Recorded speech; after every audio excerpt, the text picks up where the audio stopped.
While Chinese dating shows are still in the stage of simply switching the lights on or off to show interest, Japan has already taken things further, creating something far more daring, putting two complete strangers inside the same jumpsuit and making them spend 24 hours stuck together without separating.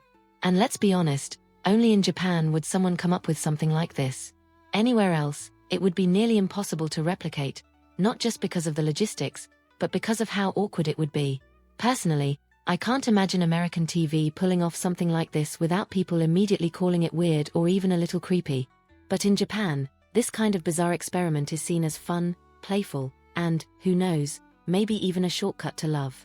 Now think about it, if you had to stay glued to a stranger for 24 straight hours, how would you feel? Embarrassed? Anxious? Or maybe even curious? I'll be honest, for me it sounds like a social nightmare. I mean, I like my personal space. But at the same time, I get it. The forced closeness either makes sparks fly or makes you hate each other instantly. And maybe that's the point.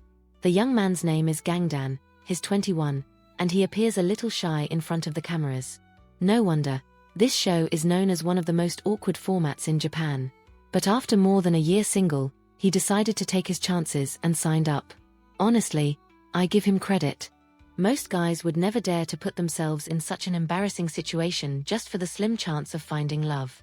On the other side, we have Xiaomai, also 21, single for a year. Coincidence or fate, both came to the show with the same hope. Gangdan said he was looking for a sweet and gentle girlfriend, while Xiaomai revealed she wanted a caring boyfriend with a protective side. And I have to pause here. Don't you find it funny that, deep down, men and women keep circling around the same expectations? Guys want someone cute and caring, women want someone protective and reliable. It's almost like these dating shows just recycle the same script, only with crazier packaging each year. The producers then brought them face to face, but with a twist. They would have to wear the same jumpsuit and live stuck together for 24 hours. And the most surprising part? Instead of getting uncomfortable, they burst out laughing and worked together to put the outfit on. To me, this says a lot. If two strangers can laugh in the most awkward moment of their lives, chances are they'll get along pretty well. The mood quickly turned light-hearted and fun, and just like that, two strangers ended up tied together for the rest of the day. Right away came the first task, cleaning the room. Nothing too difficult. After all, when two people have chemistry, even tidying up can feel fun. They finished quickly, laughing and exchanging glances. But the real comedy began when they had to step outside, still bound by the jumpsuit. Walking was nearly impossible, and they could only take tiny steps together. People on the street couldn't help but stare, and some even took pictures. Now, if this were in the US, I'm pretty sure social media would explode in minutes. Half of the internet would say this is adorable, while the other half would scream this is humiliating. But in Japan, the passers-by just laughed, and Gangdan, instead of getting embarrassed, naturally rested his hand on Xiaomei's shoulder as if they were already a couple. And she clearly loved it. At that point, it wasn't just a show anymore. It really started to look like the beginning of a relationship. Later, they sat down to eat and started feeding each other, a scene straight out of a romantic movie. And honestly, I could almost hear single viewers at home throwing their remotes at the TV. Back at the house, a bigger challenge appeared: cooking. With only one free hand each, chopping ingredients seemed impossible.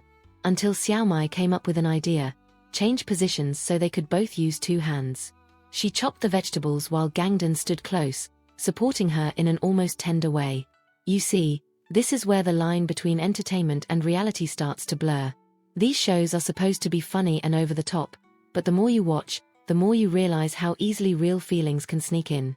The couple-like atmosphere started to emerge naturally, and by the time the dish was ready, they were clearly even closer.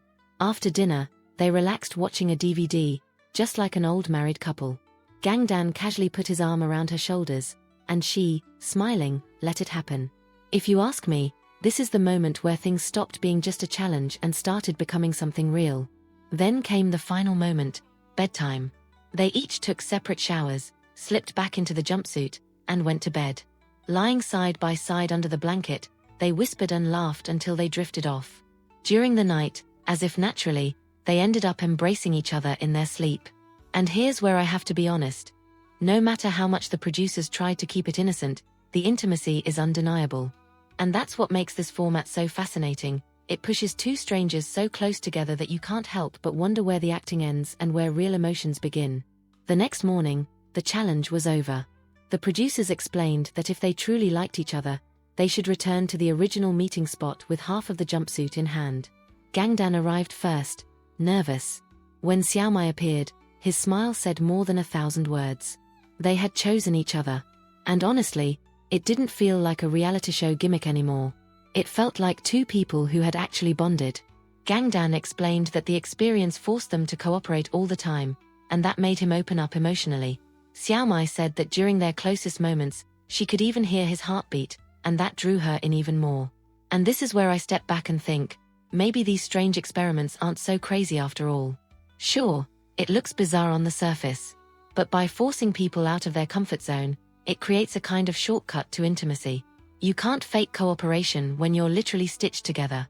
And maybe that's why this show works. It strips away the small talk, the games, the masks people wear on first dates, and throws you right into the raw, unfiltered version of connection.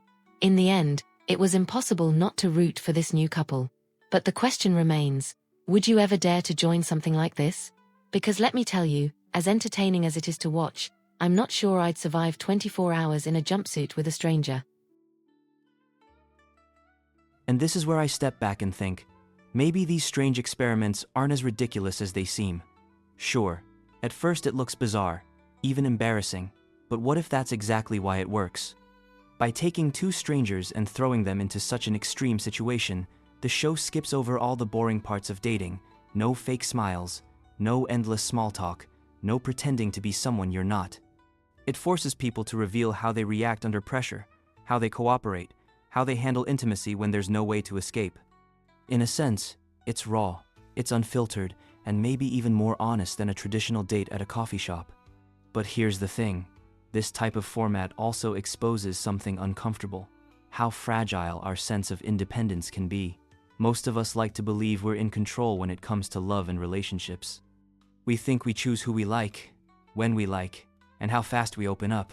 Yet a simple setup like this proves the opposite. Put two people close enough, long enough, and emotions start to blur.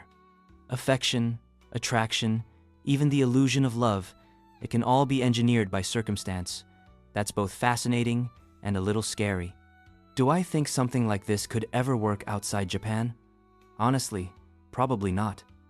In America, or even in China, it would immediately be labeled too weird or too much.